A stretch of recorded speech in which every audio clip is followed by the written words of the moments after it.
ባሳለፍነው ቅዳሜ በጋዛ ከተማ ምዕራባዊ ክፍል በአልራሺድ የባህር ዳርቻ መንገድ ላይ አንድ ተሽከርካሪ በድንገተኛ የአየር ጥቃት ይመታል።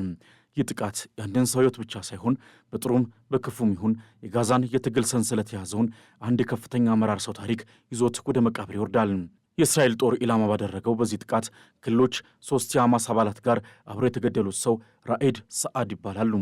እርሳቸውም ከተኩስ አቁሙ ወዲህ የተገደሉት የሐማስ ከፍተኛውና ትልቁ ሰው በመሆናቸው ይህ ጉዳይ የጦርነቱ ዘንግ የት ላይ እንዳረፈ ዳግም አስረድቶናል።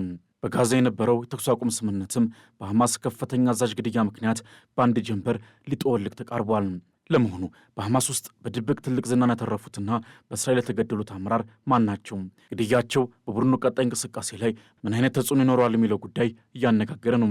በሌላ በኩል የእስራኤል ጦር በሄዝቦላ ላይ ባነጣጠረው ጥቃቱ ዛካሪያ ያህያ አልሃጅ የተባለ ከፍተኛ የሄዝቦላ አባልን በመግደል ግድያው የእስራኤልን የደህንነት ስጋት የማስወገድ ፖሊሲ ቀጣይነት ያለው መሆኑን አሳይተዋል።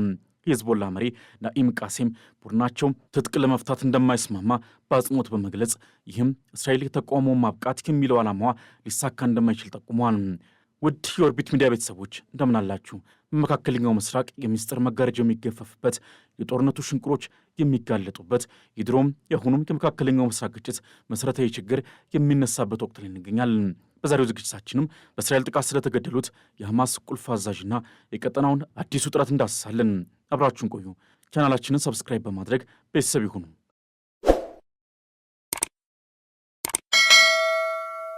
በጋዛ ከተማ የባህር ዳርቻ መንገድ ላይ ድንገት ተፈጸመው የአየር ላይ ጥቃት የያዘው መልእክት እሳት ሲጠፋ አመድ አይቀርም እንደሚሉ በጋዛና በመካከለኛው ምስራቅ ያለው ግጭት የደበዘዘ መስሎ ቢታይም ያልጠፋ እሳት መሆኑን ዳግም አሳይቷል። የ2 ወራት ዕድሜ የቆጠረው የተኩስ አቁም ስምምነቱም በፈረሰ እምነት አደጋ ላይ ወድቋል። ይህም የቀጠናው ውጥረት ሰንሰለት ዳግም ሊዘረጋ እንደሚችል ስጋትን ፈጥሯል። የእስራኤል ጦር ባለፈው ቅዳሜ ዕለት ኢላማ ባደረገው ጥቃት የሐማስን ታጣቂ ክንፍ የቃሳም ብርጌድ ከፍተኛ አዛዥ የነበሩትን ራኤድ ሰዓድን መግደሉን ሲያስታውቅ ሐማስ ወዲያውኑ ይህንን ድርጊት የተኩስ አቁም የመጣስ ወንጀል እንደሆነ አውጇል። የሐማስ ዋና ተደራዳሪ ካሊል አልሃያ በስደት ከሚኖሩበት ቦታ በቴሌቪዥን ባስተላለፉት ንግግር ግድያው የተኩስ አቁሙን አዋጭነት አደጋ ላይ የሚጥል መሆኑን ገልጸው የስምምነቱ ዋነኛ ዋስ የሆነችው የአሜሪካ አስተዳደርና ፕሬዚዳንት ዶናልድ ትራምፕ እስራኤል ስምምነቱን እንድታከብር በትዕዛዝ እንዲያስገድዱ ጥሪ አቅርበዋል። ለመሆኑ በእስራኤል ድንገተኛ ጥቃት የተገደሉት የሐማስ ቁልፍ አዛዥ ማን ናቸው? ራኤድ ሰዓድ ከታች እርከን ተነስተው በልምድ ያደጉ ወሳኝ ሰው ነበሩ። በ1972 የተወለዱት ሰዓድ በ2005 ሐማስን ሲቀላቀሉ ትኩረታቸው ወታደራዊ ክንፍ ላይ ነበር። ሰዓድ በዚሁ ዓመት የሐማስ የጋዛ ከተማ ብርጌድ አዛዥ ሆኖ ተሾሙ። ነገር ግን ዝናቸው ከፍ ያለው በሌላ ጉዳይ ነበር። እርሳቸው ከጦር መሳሪያ አቅርቦትና ማምረቻ ኃላፊነት እስከ ሐማስ የሮኬት ክምችት ግንባታ ድረስ ባሉ ጉዳዮች ላይ የሚስተካከላቸው የለም ይባልላቸዋል። ቢቢሲና የእስራኤል መረጃ ምንጮች እንደሚያረጋግጡት ሰዓድ በቃሳም ብርጌዶች ውስጥ የመሳሪያ ማምረቻና ኦፕሬሽን ክፍልን በበላይነት ይቆጣጠሩ ነበር። ይህ ክፍልም በአገር ውስጥ ሮኬቶችንና ጸረ ታንክ መሳሪያዎችን የማልማትና የማምረት ኃላፊነት አለበት። ይህም ሰዓድን ለሐማስ የጦር መሳሪያ አቅም መሠረት ያደረጋቸው ሰው እንዲሆኑ አስችሏቸዋል። ሰዓድ የሐማስ የጦርነት ስልት ላይ የራሳቸውን አሻራ ያሳረፉ ስትራቴጂስትም ነበሩ። የቡድኑን ወታደራዊ አካዳሚ መስርተዋል። እንዲሁም እንደ ድንበር ዘለል ጥቃቶች፣ መድፍ አጠቃቀምና ከተማ ውስጥ የሚደረግ ጦርነት ወይም አርባን ዋርፌር ባሉ ወታደራዊ ስልቶች ልማት ላይ ቁልፍ ሚና ተጫውተዋል። ይሁን እንጂ ምናልባትም የሰዓድን የትግል አቅም ያሳየው ግን በሐማስ ውስጥ መዋቅር ያልታየው የኢያሪኮን ግንብ ወረራ ዕቅድ ነበር።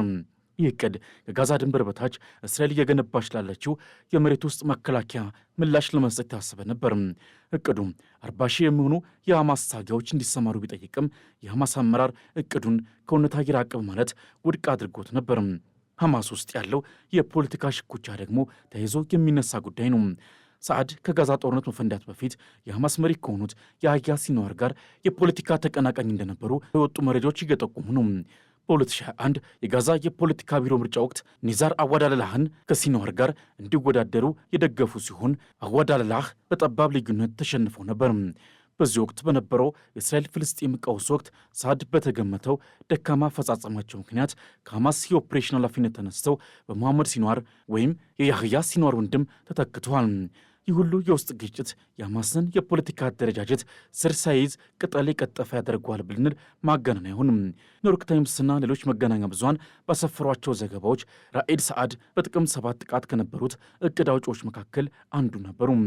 ይህ ጥቃት የጋዛ ጦርነትን የቀሰቀሰው ታላቁ ክስተት በመሆኑ የሳድ ሚና ክብደቱ የት ድረስ እንደነበረ መገመት አያዳግትም። በጦርነቱ መጀመሪያ ላይ እርሳቸው ከመሐመድ ደይፍ፣ መርዋን ኢሳና ያህያ ሲኖር በመቀጠል በሐማስ ወታደራዊ ተዋረድ አራተኛው ሰው ተደርገው ይቆጠሩ ነበር። የእስራኤል የረጅም ጊዜ ዘመቻ የሐማስን አዛዦች በመግደል ላይ ያተኮረ በመሆኑ የሐማስ አመራሮች ከአፈር ስር በሕይወት መቆየት ለሚለው መርህ መገዛት ግድ ሆኖባቸው ነበር።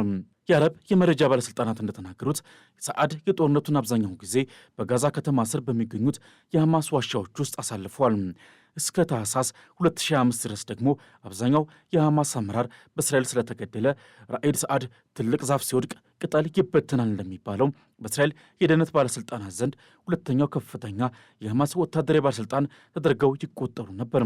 ይህ ማለት በወቅቱ በተግባር የሐማስ የጦርነት ኃይሎች ዋና አዛዥ ደረጃ ላይ ደርሰው ነበር ማለት ነው።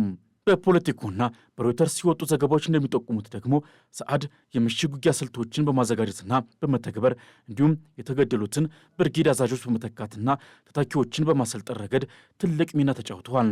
ሰዓድ ከዚህ ቀደም የሞት አደጋን በጥቂቱ አልፎ ነበር። በሰኔ 22 ቀን 2024 የእስራኤል አየር ኃይል በጋዛ ከተማ አልሻቲ የስደተኞች ካምፕ ላይ ያነጣጠረ የአየር ጥቃት ፈጽሞ ነበር። በዚህ ጥቃት ቢያንስ 42 ሰዎች ተገድለዋል። ብዙዎች ሰዓድ ተገድሏል ብለው ገምተው የነበረ ቢሆንም ከጊዜ በኋላ ግን በሕይወት መትረፋቸው ተዘግቧል። ሆኖም የሐማስ አባላት ይደበቁበት ከነበረው የመሬት በታች ያለው ዋሻ እንደወጡ ከአንድ ሰዓት በኋላ በእስራኤል ሰው አልባ አውሮፕላን ተመተው ተገድሏል። ይህ ደግሞ በሐማስ አመራር ላይ የእስራኤል የስለላ አውታር ጥብቅ ክትትል ከጥላ ስር እንኳ እንደማይወጣ የሚያሳይ ነው። የእስራኤል ጠቅላይ ሚኒስትር ኔታንያሁና የመከላከያ ሚኒስትሩ እስራኤል ካትዝ የግድያ ትዕዛዙን በግል የሰጡት መሆኑ የሳድ መገደል ወታደራዊ ብቻ ሳይሆን የፖለቲካ ክብደትም እንዳለው ያሳያል። እስራኤል ግድያውን የፈጸመችው ቅዳሜ ዕለት በደቡብ ጋዛ ሁለት ወታደሮቻቸውን ላቆሰለ ፈንጂ ምላሽ ለመስጠት እንደሆነ መግለጿ እስራኤል ማንኛውም የትግል ሙከራ በአንበሳ ጉልበት እንደምትመልስ ለማሳየት ያደረገችው የኃይል ማሳያ ሆኗል። ይህ የጋዛ መሪ ሞት የሁለት ወራት የሰላም ተስፋን ከመናዱ ባሻገር የመካከለኛው ምስራቅን አጠቃላይ የፖለቲካ ካርታ በአዲስ የደም ቀለም እየቀባው ነው። የሰዓድ ግድያ ከጥቅምት ወር ወዲህ በእስራኤል የተፈጸመው ከፍተኛ የግድያ ወንጀል በመሆኑ በተኩስ አቁም ስምምነቱ ጭላንጭል ተስፋ ያጌችውን ጋዛን ጭንቋን አብስቶታል። ግድያው በአሜሪካና በክልል አጋሮች ሽምግልና የተደረሰበትን ያልተረጋጋ የተኩስ አቁም ዳግም አናግቶታል። ሲኤንኤንና ሮይተርስን ጨምሮ የዓለም አቀፍ መገናኛ ብዙሃን እንደሚሉት የተኩስ አቁሙ ቢኖርም ከ300 በላይ ፍልስጤማውያን በእስራኤል ጥቃቶች ተገድለዋል። ቢያንስ 3 የእስራኤል ወታደሮችም በውጊያው ሞተዋል። እርቅ ማለት ጥልቅ ቁስል መድፈን ነው የሚለው ሐሳብ እዚህ ላይ ቦታ የለውም። የተኩስ አቁሙ እርምጃና ምላሽ በሚል ዑደት ውስጥ ሲሽከረከር ነው የኖረው። የሰዓድ ግድያ የተኩስ አቁም ስምምነት በስጋት አፋፍ ላይ ጥሎታል። ሐማስ አዛዥን ለመተካት ሰው መምረጡንና የጂሃድን ጎዳና እንደማይተው ማስታወቁ የቡድኑ ርዕዮተ ዓለም በግድያ እንደማይናጋ ያሳየበት መንገድ ሆኗል። ከጥቅምት የተኩስ አቁም ወዲህ የእስራኤሎች ሰው አልባ የሆኑን የጋዛን ምስራቃዊ ክፍል መቆጣጠራቸውን ሲቀጥሉ፣ ሐማስ ደግሞ አብዛኛው ሕዝብ ወደ ተጠለለበት ምዕራባዊ ግማሽ ላይ የአስተዳደር አሻራውን ለማሳረፍ ሞክሯል። በጦርነቱ ከ70 ሺህ በላይ ፍልስጤማውያን መገደላቸውን ያም ከግማሽ በላይ ሴቶችና ሕጻናት እንደሆኑ የጤና ሚኒስቴር ይናገራል። ቢያንስ 395 ፍልስጤማውያን ከተኩስ አቁሙ በኋላ በእስራኤል ጥቃት መሞታቸው ሰላም ሳይሆን ትግል ሆኗል የሚል ጥያቄን ያስነሳል። የመካከለኛው ምስራቅ ግጭት የዘመናት አጣብቂኝ የሆነው ትጥቅ መፍታት ጉዳይ አሁንም ያልተፈታ ቋጠሮ ሆኖ ቀጥሏል። እስራኤል ሐማስ ትጥቁ እንዲፈታና በጋዛ አስተዳደር ውስጥ እንዳይኖር ሲጠይቅ፣ ሐማስ ደግሞ ትጥቅ መያዝ በዓለም አቀፍ ሕግ የተረጋገጠ ሕጋዊ መብት ነው በማለት ውድቅ ያደርጋል። ይህ ደግሞ የዶናልድ ትራምፕ የሰላም ዕቅድ ሁለተኛ ምዕራፍ ሐማስ ትጥቁን አስቀምጦ ዓለም አቀፍ የማረጋጋ ኃይል የጋዛ አንድነት እንዲቆጣጠር የሚያስቀምጠውን ሐሳብ መሠረቱን ይነቀንቃል። ሐማስ የመረጋጋ ኃይሉ በድንበር ላይ ብቻ የተገደበ መሆን አለበት እንጂ በጋዛ አስተዳደር ላይ ሚና ሊኖረው አይገባም በማለት በቆራጥነት ተቃውሟል። የሐማስ ዋና ተደራዳሪ ሀሊል አልሃያ ይህንን ግድያ የስምምነቱ አዋጭነት ላይ የተደቀነ አደጋ በማለት ሲያወግዙ መሽቶ የነጋዳ የሆነውን የአሜሪካን ሚናም ጠቅሰዋል። አሜሪካ የዋስና የአሸማጋይነት ሚናዋን ተጠቅማ እስራኤልን እንድታስገድድ መጠየቃቸው በዚህ ግጭት ውስጥ የአሜሪካ የፖለቲካ ክብደት ከፀሐይ ብርሃን የበለጠ መሆኑን ያሳያል። የሐማስ ጦር ክንፍ ደግሞ ለሰዓድ ወዲያውኑ ተተኪ መሰየሙ አንድ ሰው ቢወድቅም ትግሉ አይወድቅም የሚለውን የማይናወጽ አቋሙን ያመለክታል። ፖለቲኮ እንደዘገበው የእስራኤል የመከላከያ ሚኒስትርና ጠቅላይ ሚኒስትሩ ግድያውን በግል ማዛቸው የሐማስን የማዋቀር አቅም ለማዳከም ያላቸውን ክብረት የተጠነከረ ፍላጎት ያሳያል ተብሎለታል። የሐማስ የውስጥ ደህንነት መኮንን አህመድ ዘምዘም በእስራኤል ተባባሪዎች በተባሉ ታጣቂዎች መገደላቸው ሐማስ በውስጥም ሆነ በውጭ በጦርነት እየተጠመደ መሆኑን ያሳያል። በጋዛ ከእስራኤል ቁጥጥር ስር ባለው ክፍል ውስጥ የሚንቀሳቀሰው ጸረ ሐማስ ቡድን መሪ ገሳን ዱሁኒ ግድያውን በበቀል እርምጃ እንደፈጸሙ መግለጻቸው በጋዛ ሕዝብ መካከል ያለው የጥላቻና የበቀል ሰንሰለት ምን ያህል ስር የሰደደ እንደሆነ ያመለክታል። የሳዕድ ግድያ ከእስራኤል ሐማስ ውጥረት ባሻገር የቀጠናውን የጂኦፖለቲካ ሽኩቻ ግልጽ መገለጫ ነው። ሐማስ ሩሲያና ቻይናን በተባበሩት መንግስታት ጸጥታው ምክር ቤት ለሚያደርጉት ድጋፍ መመስገኑ ግጭቱ ከጎረቤት ትግል አልፎ ዓለም አቀፍ የኃይል መሳሰቢያ መሆኑን አጉልቶ ያሳያል።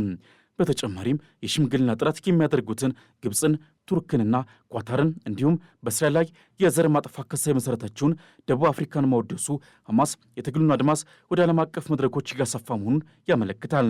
የሰዓድ ግድያና የቀጠናዊ ምላሽ የሰደድ እሳት ያህል አዲስ ስጋት እንዲፈጠር አድርጓል።